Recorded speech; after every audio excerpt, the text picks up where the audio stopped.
Ми сьогодні тут зібралися з нагоди дня народження еміра Усеїна Куку. Це кримсько-татарський правозахисник, людина, яка відстежувала, зокрема, і політичні переслідування в Криму, і викрадення людей, що теж це окрема проблема для Криму. І в один момент він також став, по суті, жертвою незаконного затримання.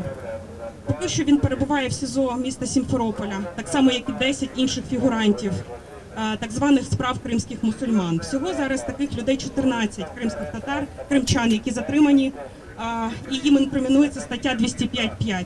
Це організація або в участь в організації терористичної організації. Щоб якимось чином це візуалізувати, ми зараз озвучимо обвинувальний висновок. Ми його не читали спеціально в такому драматичному тоні.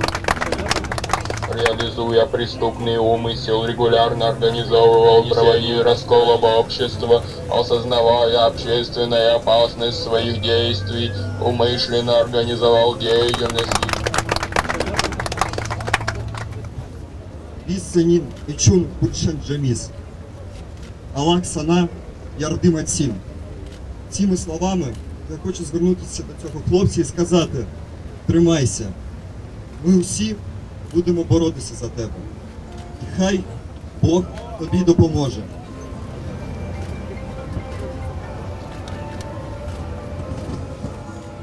Сьогодні емір Усеїну Куку 40 років. Наш молодий співвітчизник за ґратами. Його вина лише в тому, що він зберігає гідність, відданість своєму народові, своїй землі, вірі своїх прадідів, і таким він є неприйнятним для окупаційної влади.